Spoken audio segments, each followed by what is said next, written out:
Chapter 8. Guess what? Weaselbutt. We got up at way too early o'clock, thanks to the hellhounds and polecats' growling stomachs. We fed them breakfast, threw the eel some dead fish, and coaxed Hecuba into swallowing her 7 million vitamin McNuggets. Then we enjoyed the wonders of Hecate's anti-gravity showers and enchanted toilets before heading to the kitchen, where I got dog hair in my orange shoes and a weasel butt in my cereal bowl. Pocket butt, whatever. Grover suggested a daily walking schedule for the pets. He figured there should always be at least two of us on leash duty. Every morning, he and I could escort Annabeth down to Sotnik. Then, in the afternoon, he and Annabeth would come meet me with the pets at AHS, and we'd walk to the manse together from Astoria. My school was a lot farther away than Annabeth's, but I didn't mind the plan if she didn't. I was just happy to spend extra time with her and Grover, even if it involved being dragged across town by our new fuzzy supernatural overlords. Grover, what about you? Annabeth asked. That means you're doing all the walking. Oh, I don't mind. Fresh air. You don't see fresh air on a lot of TripAdvisor reviews for Manhattan, but I appreciated Grover's enthusiasm. We packed our stuff for school, got the pets geared up in their heavy metal and Hello Kitty accoutrements, then headed out to escort Annabeth to Sotnik. As we locked up, the door knockers told us, "To have a great day, we would die in agony," and "pork bellies." Honestly, I'd had stranger multiple choice tests. We were more prepared for Hecuba's and Gil's walking habits this time, so we weren't surprised when Hecuba led us on a series of high-speed, high-terror sprints through traffic, stopping to smell all the things and then pee on them. Annabeth had even found a pair of sneakers in one of Hecate's closets, which seemed to help. I just hope that shoes didn't end up being cursed. I didn't want Annabeth to accidentally float to the moon or bust out in a fit of Irish line dancing. As for Gail, we found out she had a strange affinity for drugstores. Every time we passed one, the polecat tried to tuck Grover inside. Maybe she realized she needed some anti-gas medicine in the worst way. Or maybe Tuan Reed was having a sale on chicken carcasses. By the time we reached Shotnik, I was feeling almost optimistic about our chances of surviving through Halloween.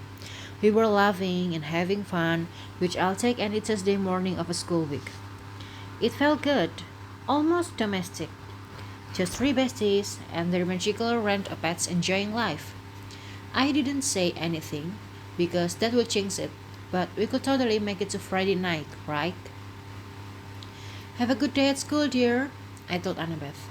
Thanks, Mom. She gave me a big wet kiss.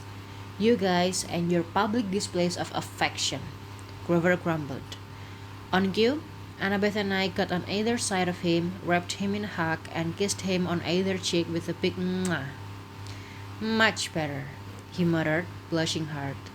See you this afternoon, Annabeth told us, handing me Hecuba's leash. I wish her borrowed sneakers could magically grow bigger to fit me, but no such luck. Then she was off. Grover and I headed back toward the manse. We had some trouble on 3rd Avenue when Hecuba decided to attack a Lil Zeus Greek food cart, but I managed to pull her off before she killed the cook or devoured his meat supply. Jude wasn't too happy. He yelled something in Greek at me. Maybe, please control your rhinoceros. But I couldn't be too mad at Hecuba. For one thing, the food smelled good. For another, anything labeled Zeus sent me into attack mode too. Back at Gramercy Park, I realized I had about 20 minutes to make the 40-minute trip to school. Fortunately, my first period teacher was pretty lax about attendance. You sure you'll be okay? I asked Grover at the front door once the pets were safely back inside. Oh yeah, his eye twitched. I got a ton to do. Going to send out the party invitation for Friday, play with the animals, maybe bake a cake. We'll pick you up at AHS. Then we can have a nice walk home over the Queensboro Bridge. Okay, I said. Don't forget to put the ice cream potion stuff in the freezer. I know. I'll be fine, okay? Thanks, bye. He closed the door. He'll do well, one of the door knockers assured me.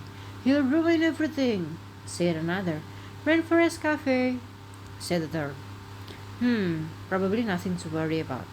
It wasn't until I got to the subway that I realized I wasn't sure which door knocker had said that Grover would ruin everything, the truth teller or the liar. I tried to put it out of my mind. Grover was smart. He was responsible. He'd been my protector for years, and we'd both grown wiser over that time.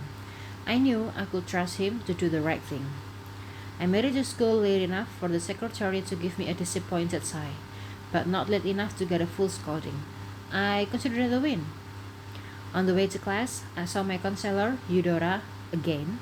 She was creeping down the hall on tiptoe. When she spotted me, she froze like a polecat in headlights. Is she gone? She stitch whispered. You mean Hecate?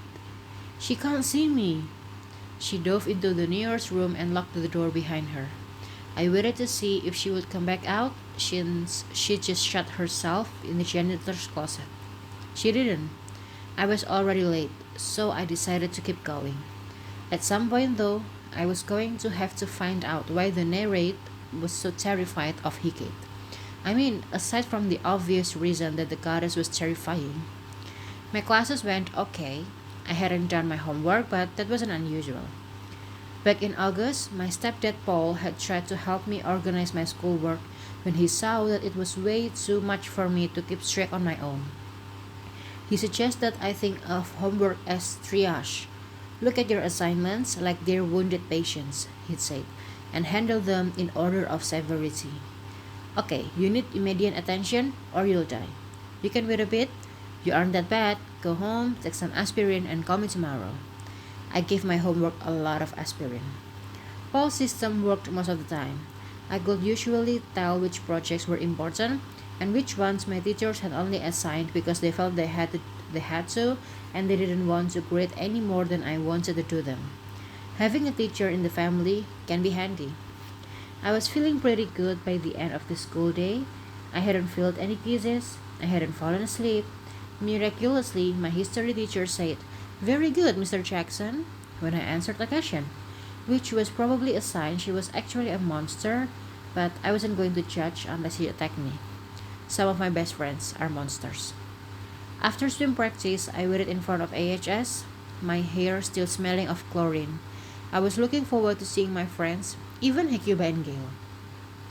That's the weird thing about pets, I guess.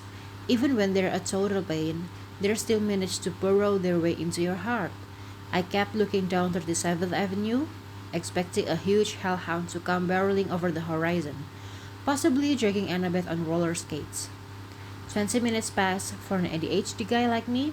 That translated into about 40 Percy hours. Maybe Grover and Annabeth had gotten stuck in a traffic jam, walking across the river to Queens. Maybe the pets had pulled them off course to Hackensack. It could be nothing. Having no cell phone is something I'd gotten used to. Yes, it sucked not to be able to look things up quickly, scroll through my funny videos, or text my friends to see where they were. But none of my friends could have cell phones either, so it didn't matter much. Plus, watching cats ride Roombas or frat dudes failing at black flips is cool, but not worth getting eaten by monsters. Every year or so, I borrowed a mortal cell phone to see if the magic had worn off or gotten weaker. If maybe I could use a phone now without causing a great monster migration and a kill Percy rodeo. Every year, the experiment failed. Once I touched a phone screen, the average time until a monster showed up was 36 seconds. Long story short, I had no way of knowing where Grover and Annabeth were. Iris messaging only worked in certain situations. Like I said before, and if the person you're trying to reach is moving, for instance, being tracked across the tri-state area by a hellhound, an Iris message often won't connect. So I waited. After an hour, I started to panic. If something had happened to Annabeth and Grover and I was just standing here not helping, if they had been swallowed by Janet and her gang of moray eels, or if the man's had exploded from a build-up of polecat gas, I took out Riptide. With the tip of the blade, I etched a message on the sidewalk. went to Gramercy. That was another trick I'd only learned in the last month. One day, when I was bored, sitting on a sidewalk while my mom shopped for clothes for her first author signing, I discovered that Riptide could sketch glowing lines on asphalt that no regular mortals could see. The marking lasted about 3 hours before fading away, less if it rained. It made me wonder why I'd never seen celestial bronze graffiti around from other demigods. Maybe they'd never gotten bored enough to try it. Or maybe their weapons didn't have a side hustle as writing utensils. I began walking back to Manhattan, taking the route I figured Annabeth and Grover would take so I would intercept them if they were still coming my way. I still hadn't met them when I go to the Upper East Side. By the time I reached East 60th, I was so concerned I started to choke. It was still a long way to Gramercy Park, with crosswalk lights that didn't cooperate and plenty of cars and pedestrians to navigate. I got honked at, cursed at, scolded at, and almost screamed a few times by motorized delivery bikes. But I am a native New Yorker. Such obstacles barely slowed me down. A block out, I spotted Annabeth running toward the manse from the opposite direction. A chunk of ice formed in my stomach. Apparently, Grover hadn't come to pick her up either. We met in front of the house. "You okay?" she asked. "Fine. You?" "Yeah, but I guess I lost track of time studying. Grover never showed. I thought maybe he fell asleep, or..." Her voice faltered when she looked at the mansion. Oh gods. I was so anxious I had trouble focusing through the mist. When the facade of Hickade's house finally revealed itself, I couldn't believe what I was seeing. The front windows were all broken, their shattered glass strewn across the garden as if the panes had been busted from within. Several tombstone tiles had fallen off the walls. Blue smoke billowed from the front porch, where the massive three-panel door had exploded outward, like someone had hit it with a battering ram from the inside. "Grover," we both said at once, and we